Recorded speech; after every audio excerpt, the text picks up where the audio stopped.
Olá, galera do Dá Uma Força, sejam bem-vindos à nossa aula sobre tudo de estequiometria. Afinal, estequiometria é um assunto super corriqueiro no Enem, então certamente você vai encontrar ao menos uma questão aí, mas provavelmente 2 ou 3 questões na sua prova do Enem. Bom, vamos lá então definir o que seria estequiometria. Pessoal, estequiometria nada mais é que o cálculo que permite relacionar quantidades de reagentes e produtos que participam de uma reação química. Então, de uma forma bem genérica, nós temos aqui A mais B formando AB. Nesse lado aqui, nós temos o que chamamos de reagentes e nesse lado aqui, os produtos que são formados a partir desses reagentes. E aí nós temos um exemplo bem bacana que é a reação de formação da molécula de água. Aqui, por exemplo, nós podemos dizer que temos 1 mol de H2 mais meio mol de oxigênio formando uma molécula de água. Mas, para facilitar os nossos cálculos, a gente pode, então, fazer uma multiplicação de modo que esses coeficientes estequiométricos aqui não fiquem fracionários. Então, por exemplo, a gente multiplica por 2 e aí o que nós teremos? 2 moléculas de hidrogênio mais uma molécula de oxigênio, dando então uma molécula de água, 2 moléculas de água, na verdade, aqui. Então, olha que bacana, pessoal, nada mais é do que isso aqui. Então, esquematizando essa reação, seria 2 moléculas do hidrogênio, aqui as bolinhas brancas representam cada átomo do elemento hidrogênio, mais uma molécula do oxigênio, representado pela bolinha preta e a lilás sendo uma ligação dupla, vão então me dar 2 moléculas de água. Percebam o seguinte, pessoal, nós temos apenas um rearranjo desses átomos, nós temos transformação.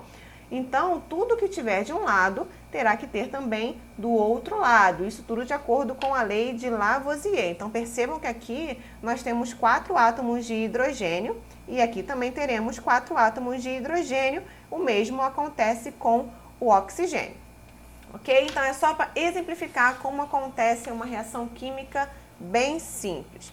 Vamos lá, então, falar sobre os passos básicos para resolver as questões de estequiometria. Já vimos, então, que todas as questões de estequiometria vão envolver os cálculos estequiométricos.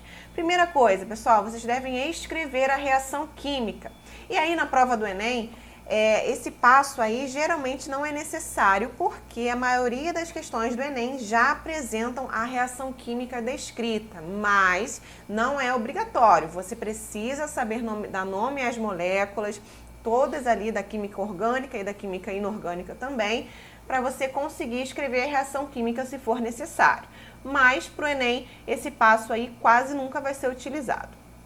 Segundo passo, então, é balancear essa reação ou encontrar a reação global. Nesse caso, a reação global é para aquelas questões em que envolve o aparecimento de mais de uma reação e a gente vai ter que encontrar a reação global, mas vamos fazer uma questão do Enem para mostrar como que isso é calculado.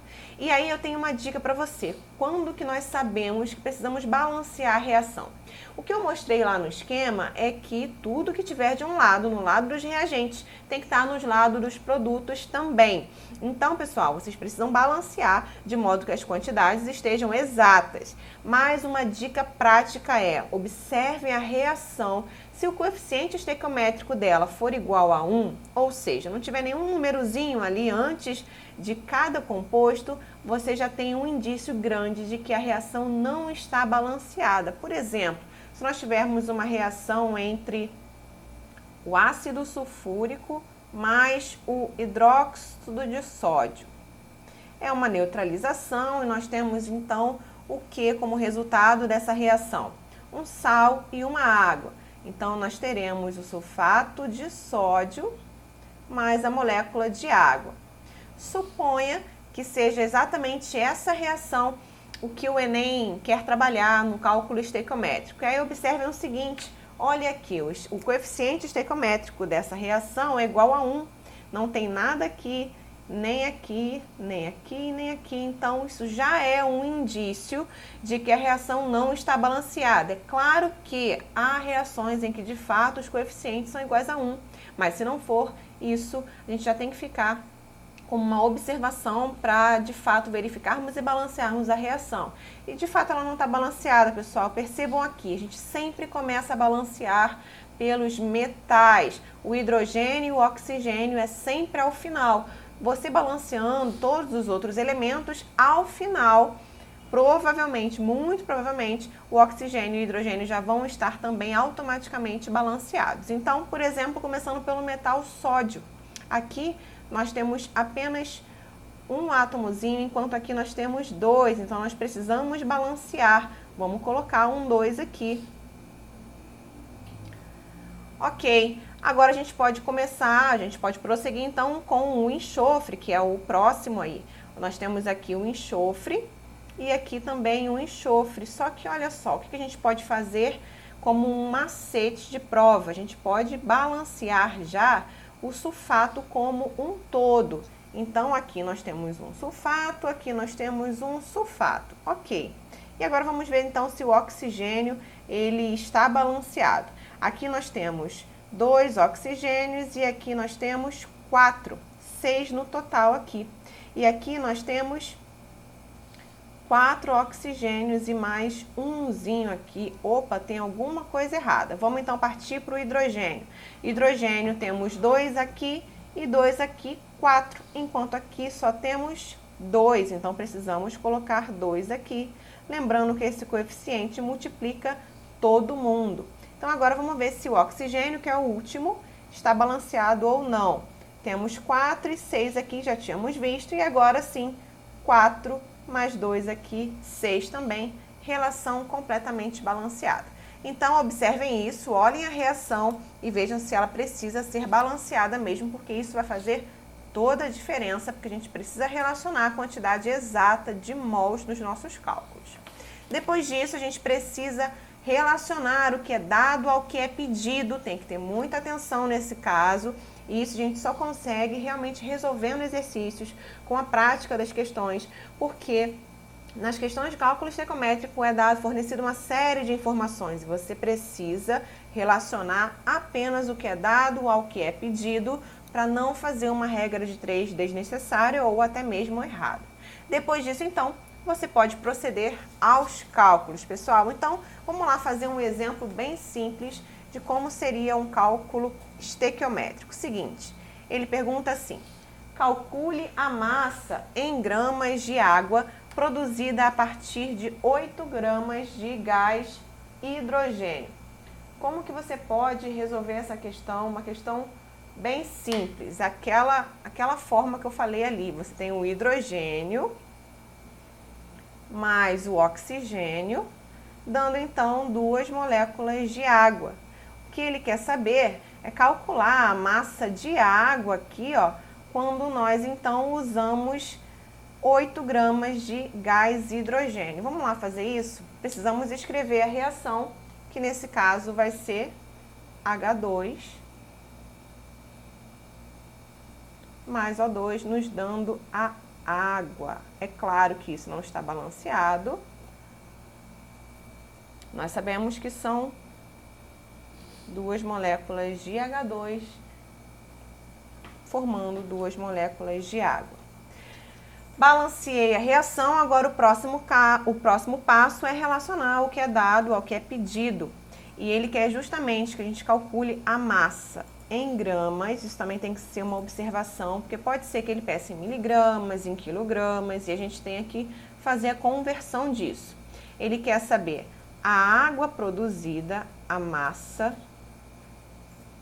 quando nós temos 8 gramas de gás hidrogênio. Então, isso aqui, não vamos precisar dessa informação. Ele quer saber desse cara aqui, quando nós temos 8 gramas. E aí, o primeiro passo é relacionar e colocar a proporção em mols, quem está se relacionando a quem. Ele não falou de oxigênio, não precisaremos dele, precisaremos sim do hidrogênio. Então, nós temos aqui que temos 2 mols de H2, me dando então 2 mols de água. E aí, o que acontece, pessoal? Sempre que nós temos os mesmos coeficientes estequiométricos, sim, nós podemos eliminá-los para facilitar os nossos cálculos, porque de qualquer forma, se não fizermos isso ao longo da regra de 3, nós vamos cortar de qualquer jeito. Mas então, para não precisar desse passo e evitar mais contas e possíveis erros, a gente já pode cortar logo agora. O que nós temos então que colocar aqui, pessoal? Nós temos que colocar aqui a massa desses carinhas. E qual é a massa? Aqui eu não coloquei, mas fiquem tranquilos, na prova do Enem não tem tabela periódica, mas eles dão a massa molar para todas as reações, todas as questões em que esse dado for necessário. Mas a massa molar aí do hidrogênio, do H2, é de 2 gramas, porque cada massa molar, ok? Nós já vamos falar sobre essas relações numéricas. A massa molar do H2 é igual a 2 gramas, enquanto a massa molar da água é igual a 18 gramas. Isso naturalmente acontece. Agora, quando eu tenho 8 gramas do gás hidrogênio, quanto então eu vou ter de água? Essa é a pergunta que ele faz. Então, fazendo essa regra de 3 bem clássica aqui, é só a gente fazer aquele cruzamento aqui. E isso, com muita prática, a gente vai fazer bem rapidinho. A gente vai encontrar isso aqui, ó. A massa vai ser igual a 18 vezes 8 dividido por 2. Fazendo esses cálculos aqui, nós vamos encontrar a massa igual a 72 gramas. Pessoal, a gente tem que observar bastante esses cálculos aí matemáticos, porque para evitar fazer contas desnecessárias, porque na hora da prova a gente precisa ganhar tempo. Então a gente precisa perceber algumas coisas. Olha isso aqui. Para você não ter que fazer todo esse cálculo, é claro, você pode aqui, ó, eliminar 18 vezes 4, ok. Mas você já precisa, com a prática, a observar isso aqui. Nós aqui, ó, aumentamos em 4 vezes. Então, significa que esse lado também será aumentado por 4. Então, você já vendo isso, você já faria a multiplicação de 18 vezes 4 e encontraria a mesma massa. Então, é claro que isso a gente só consegue com treinamento, e é bem importante que a gente treine isso lá em matemática, porque vai nos dar bastante tempo aí e prática na hora de fazer as questões de estequiometria. Ok, pessoal?